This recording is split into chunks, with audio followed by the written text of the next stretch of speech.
Well, good morning. Welcome to worship this morning. My name is Adam Hildebrand. I get to be one of the pastors here at LVfirst, and what a wonderful day of celebration this has already been. And this is just the beginning of a great week of celebration and acknowledging what Jesus has done for all of us and what the resurrection means to us. So look forward to celebrating with you lots more throughout this week. Thursday evening is just a beautiful service. I'd encourage you to come out to that. And then next Sunday, we will celebrate resurrection together right here in this space at the campground over in the sanctuary. It's just going to be a full day of celebrating together. And we'll kick off a new series next week we'll call What If? And we'll talk about like what if we really leaned into Easter? What if we really believed in resurrection? What would that look like in our lives? And so if you got friends, I'd encourage you to bring them along. It's going to be a great time. We'll even give them a gift just for being here, just for being a part of our services. You know, we do that every week, but next week we'll have something special for everybody. So if you are new here this morning, we do have a gift for you, and we'd love to connect with you this morning. Love for you to stop and see Sarah and let her put that in your hands. We'd love to hear a little bit of your story and have an opportunity to share a little bit of our story as a church and what we're all about here at Lawrenceville First as we continue to put Lawrenceville first and connect the church to the community and the community to the church. And you saw that yesterday if you were out at the Easter Festival. What a beautiful picture of our community coming together in one place. So I was just so excited, so happy yesterday to be able to celebrate with so many of you and so many from our city, from our community. It was just a great day. If you helped out yesterday, would you put your hands up real quick? We just want to say thank you to you guys. Look around at all those folks. I'd ask you to stand up, but you're already tired from yesterday, so I don't want to ask you to do. You were on your feet a lot yesterday, and so great stuff. I also want to just celebrate all of you who brought coats in this morning. These will go to help people in our community who might not be able to have access to coats in the coming year. I know it's starting to get warm, except this morning doesn't really feel like that, but as it gets warmer, we'll hang on to these coats until the fall, and then we'll distribute them into our community to different people who might need them. So thank you for that. And then last week I asked you to show up with pasta and tomato sauce, and did you ever? Thank you for responding to that. We were able to get nothing but the truth, what they needed, and that stuff is going out this next week.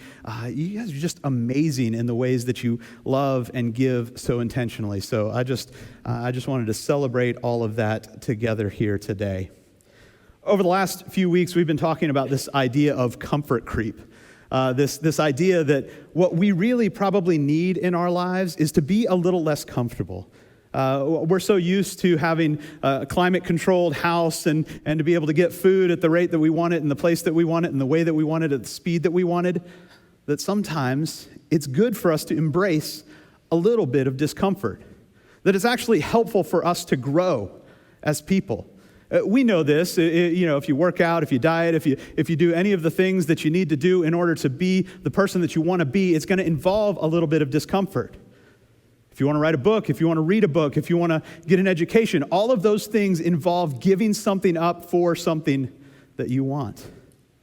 It involves some discomfort along the way. And so often, comfort creeps into our lives and invites us to not do the things that we know we need to do because they're difficult, but to do the easy thing instead. And so today, we're going to kind of wrap up that idea together and just begin to look forward to next week, to something that changes all of us. But as we begin to wrap that up, I got to tell you something that makes me really uncomfortable. You know what makes me really uncomfortable? Being told what to do. Am I the only one? No, I didn't think so.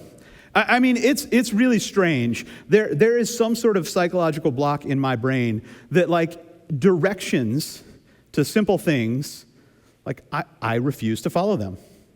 Like, if I go and buy something from IKEA or from a store and I got to put it together, like, those instructions, we're done with those, right? I'm going to give this my best shot without the directions because I don't need some directions telling me what to do.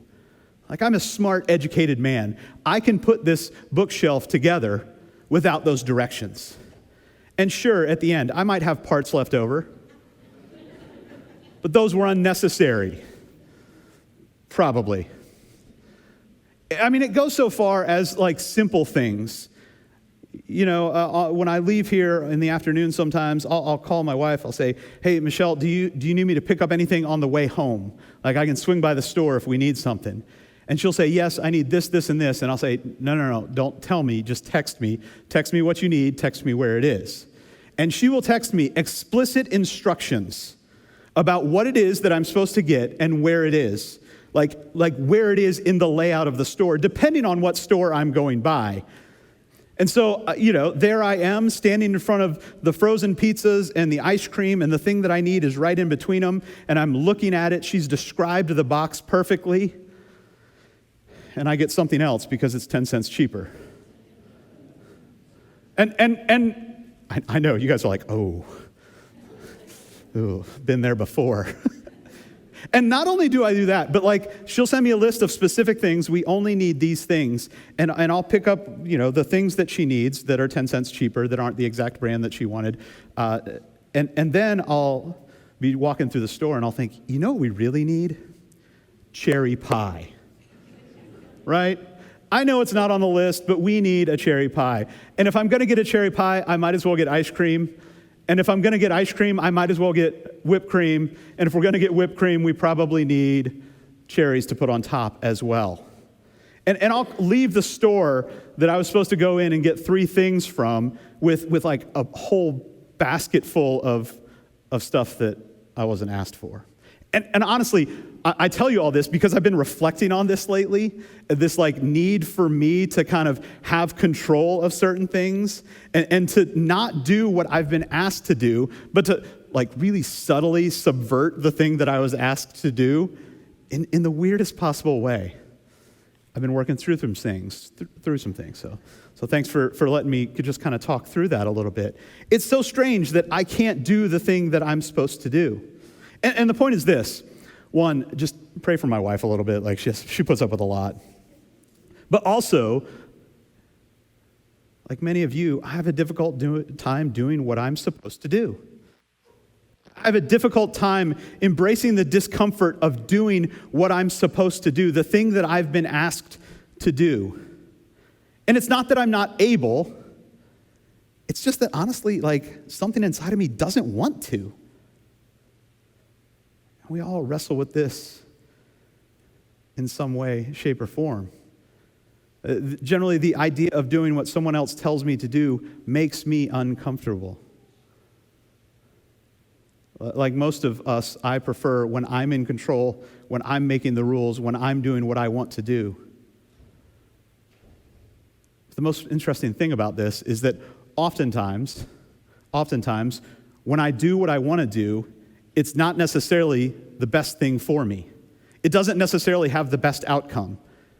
If I come home with just the things that Michelle asked me to get, then I know dinner's probably going to be healthy and wholesome.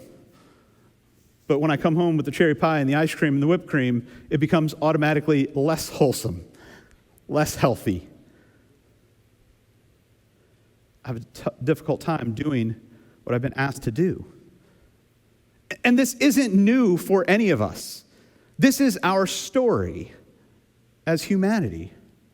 If we think back to the beginning of the scriptures in Genesis, when we hear the story of Adam and Eve, we hear about these 2 people who've been asked to do one thing. Just don't eat from that tree over there. And they can't get it done.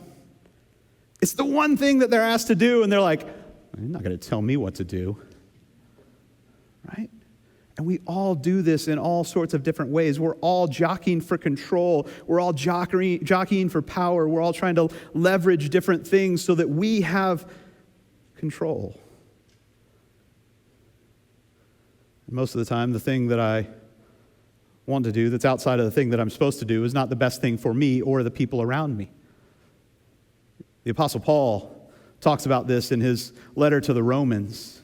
In chapter 7, he says it this way, I don't even understand my own actions, for I do not do what I want, but I do the very thing that I don't want to do. Time and time again, this plays out in our lives. I don't do what I want to do, but I do the thing that I don't want to do. And I want to do the right thing, I really do, but that would involve allowing someone else to have input into my life. That would allow somebody else to invite me into a life of obedience. And when I say the word obedience, all of us bristle a little bit. Because for most of us, it's the thing that we say to our kids, but we don't want anybody to say it to us. Right? We have a phrase at our house, and when we start to say it, our son screams, "Don't say that thing, don't say that thing." When we say to him, slow obedience is disobedience, he freaks out.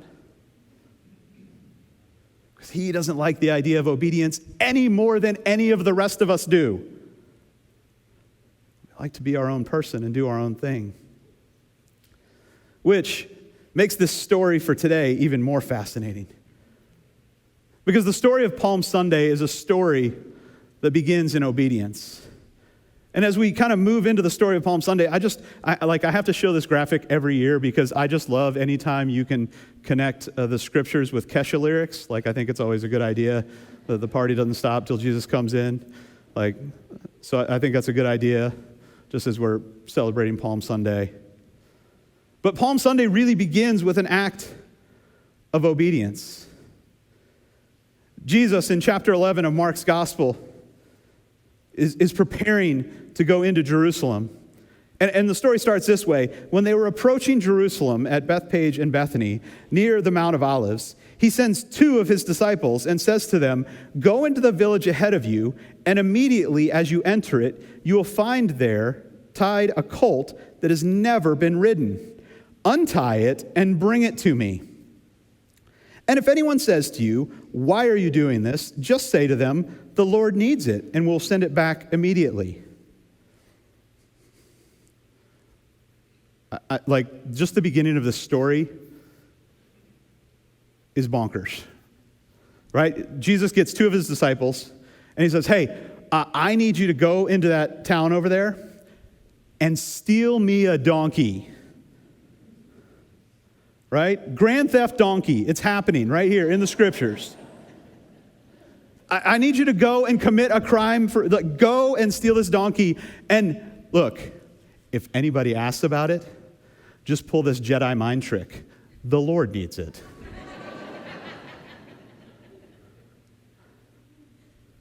What? All of us, if I said to you, okay, hey, when you leave here, here's what I need you to do. I need all of you to go down to Cosmos and just pick up a pizza and walk out. And if anyone asks you about it, just say, "Adam needs it."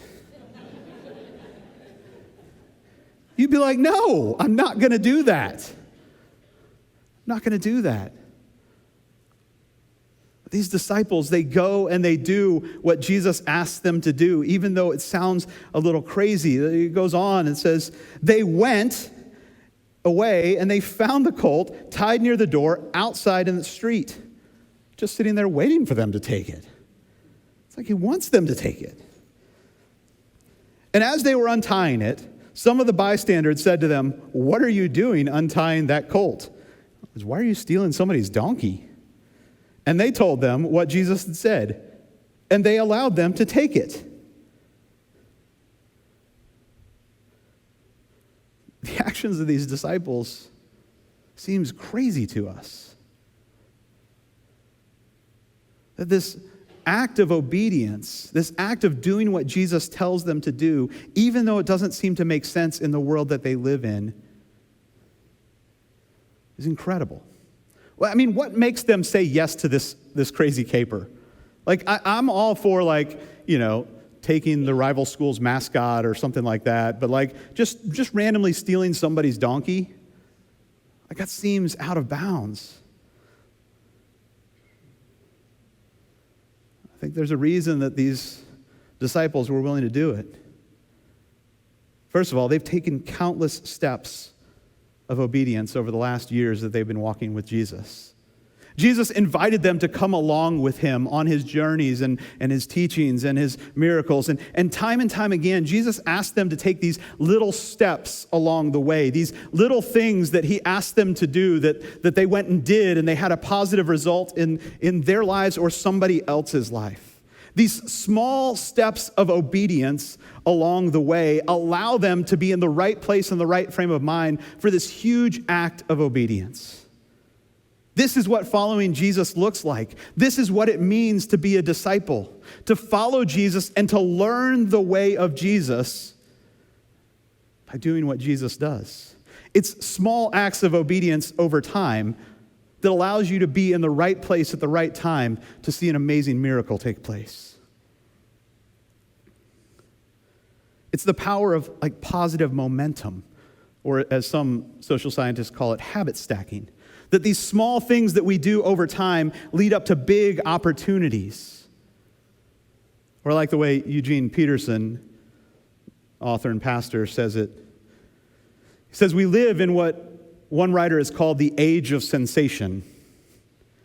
We think that if we don't feel something, there can be no authenticity to it. But the wisdom of God says something different. That we can act ourselves into a new way of feeling much quicker than we can feel ourselves into a new way of acting.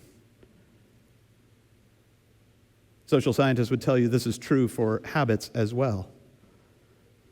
That following in a certain path, that doing certain things allow us to feel a different way.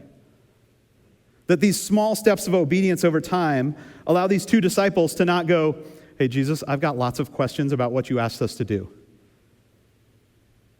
Because previously, they had lots of questions about everything that Jesus asked them to do. But at this point, they don't go, whoa. You want us to do what, where, when, why? Because those small acts of obedience over time allowed them to trust Jesus in a way that all of us long to trust Jesus. And I think the second reason is this, that Jesus is smart enough not to send them on their own. He doesn't send one disciple, he sends two disciples. Sends them together. Because we're much better when we're together. And we need others to walk with us and to help us accomplish the mission of Jesus, to do the things that Jesus has asked us to do. We're much better when we have accountability, which is another word that makes us uncomfortable. But accountability and obedience go together more often than not.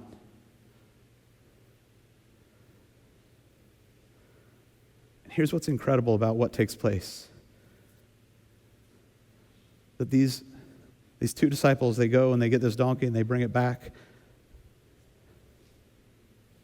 And we're here celebrating this day 2,000 years later because of this simple act of obedience. And oftentimes, great moves of God are usually preceded by simple acts of obedience. That just doing what we're asked to do, that just doing what Jesus invites us to do, sometimes leads to God moving in unique and special ways. Great moves of God are usually preceded by simple acts of obedience. We don't have 1,800 of our closest friends come out to Easterfest unless you take the simple step of saying, yeah, I can volunteer. We don't collect 30,000 pounds of food last year for the co-op without the simple act of obedience of picking up an extra can every time you go to the grocery store. God does amazing things with our simple acts of obedience. And we don't celebrate Palm Sunday. We don't get to this amazing activity in the Holy Week without these two disciples simply obeying what Jesus asked them to do. And I'm sure they were scared. I'm sure they were walking up to that donkey, untying it, looking around, trying to make sure nobody's watching. I'm sure when those people asked them, what are you doing? Why are you giving up a whole Saturday to help out at Easter Festival? Why do you pick up extra cans for people? Why do you bring coats to church that are going to be given away? because the Lord needs them?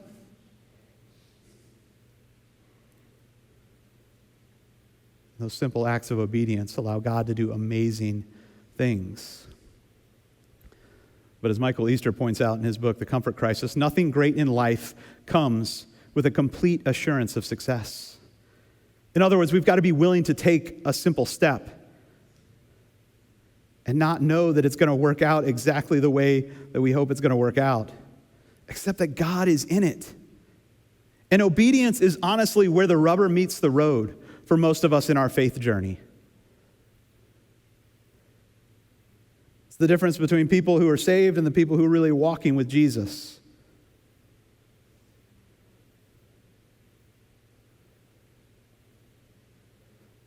There are very few other words in the Christian faith that make us more uncomfortable than the word obedience. Because we want what we want, and we want Jesus to help us get what we want. That's what most of us want out of Jesus, right? We want Jesus to get what we want for us. We want Jesus to function like our magic genie. We want what we want, and we want Jesus to get what we want. If you don't believe me, watch what happens next in this story. So they brought back the colt to Jesus, and they threw their coats on it, and he sat on it. And many people spread their cloaks on the road, and others spread leafy branches that they had cut in the fields.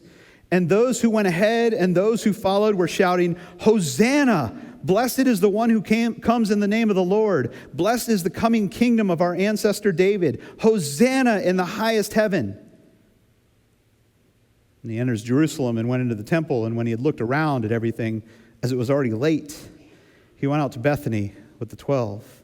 Jesus gets on this donkey that these guys have taken in an act of obedience, and Jesus leads the way for us in obedience as people are shouting this unique thing, Hosanna, which is really a command. They're asking Jesus to do something for them. They want something from Jesus. They want something from Jesus as he rides in on a donkey. Not exactly the way that a conquering king would come in. And that's really what they were hoping for. I mean, Jesus doesn't come in on a big horse. Jesus comes in on a donkey, this act of humility, right? That's not the face of a conquering animal.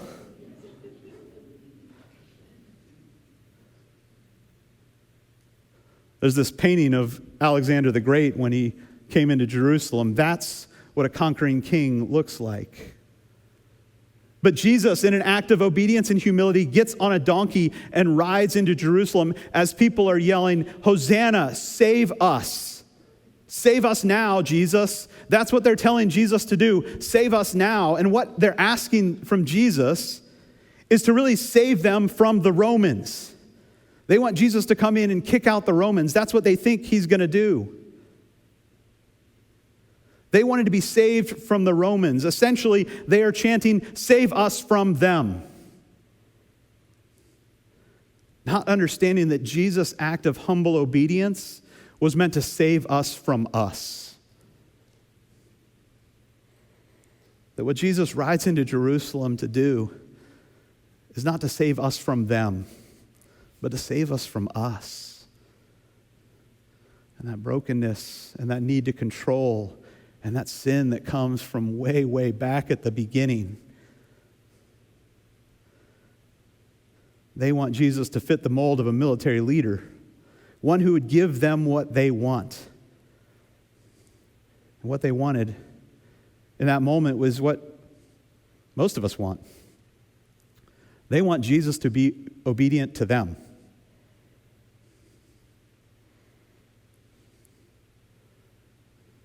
They want Jesus to be obedient to them.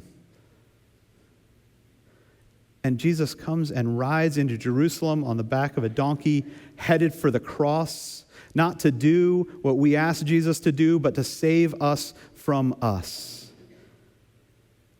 Not to be obedient to us, but to invite us into a life of obedience to him. To save us from our own brokenness and our own inability to save ourselves, though we try all the time.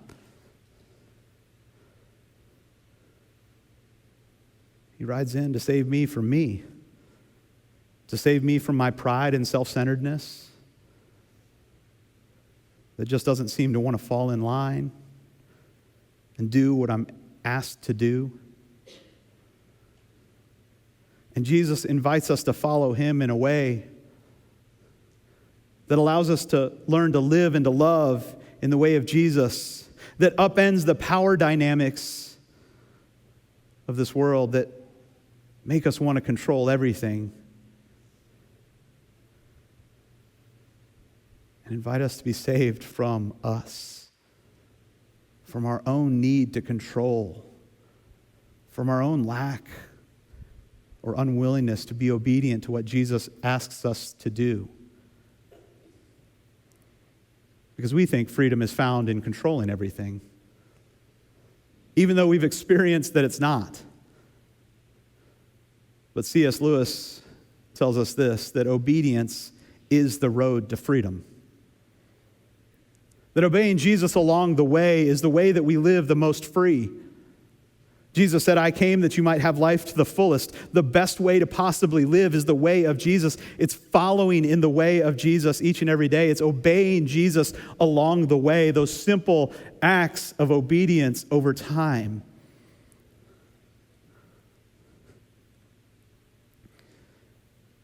And in an age of instant gratification, discipleship and faithfulness really look like what Eugene Peterson calls a long obedience in the same direction. Just following Jesus over time and continuing to do what he asks us to do and seeing that the way that he asks us to live is the best way to possibly live, to allow Jesus to redefine what true power looks like. Because it's not found in our wealth or our privilege or our authority or in our ability to control everything around us, but true power is found in humility and vulnerability and loving well and obediently following Jesus.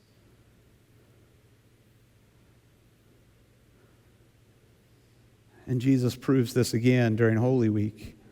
As he rides into Jerusalem on a donkey and crowds chant his name and yell, Hosanna, Hosanna, restore the kingdom of David. And those same crowds a few days later would chant, crucify him, because he didn't do what they wanted him to do. He didn't come to save them from them. He came to save us from us.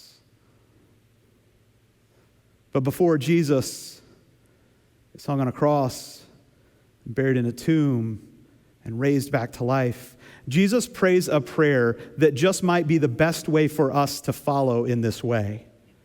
A prayer that might invite us to be incredibly uncomfortable in the best possible way. Because it defies our desires,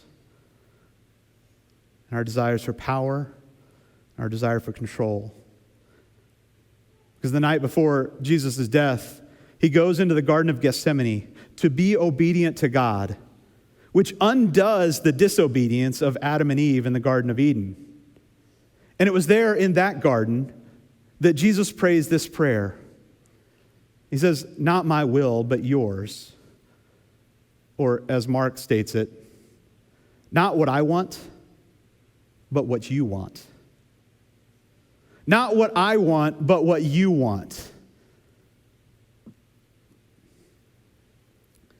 And it's this act of obedience that leads to the salvation of the world and the restoration of all things through the resurrection.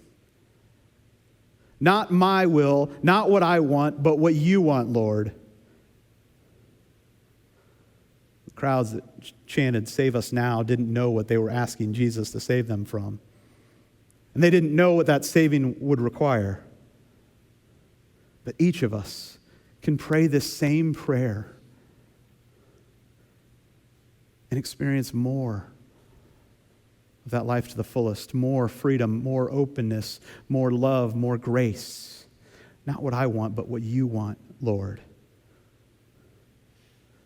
Because honestly, I want to want what God wants more than what I want.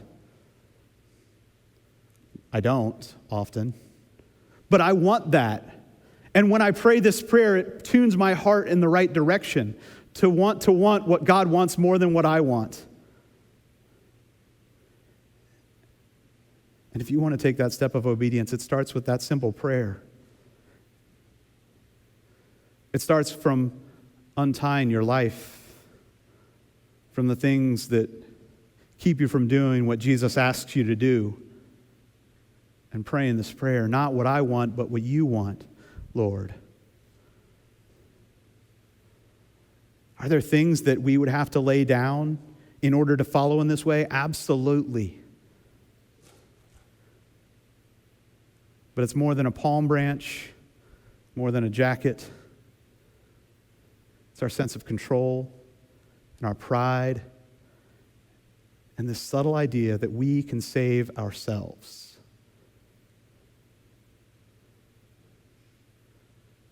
Jesus comes to save us from us. And our response is not what I want, but what you want, Lord. Maybe that's our prayer today. As we sing together our response, as we magnify who Christ is, maybe what we need to do with our palm branches is to bring them forward, to lay them on these coats as an outward sign of this prayer. Not what I want, but what you want, Lord.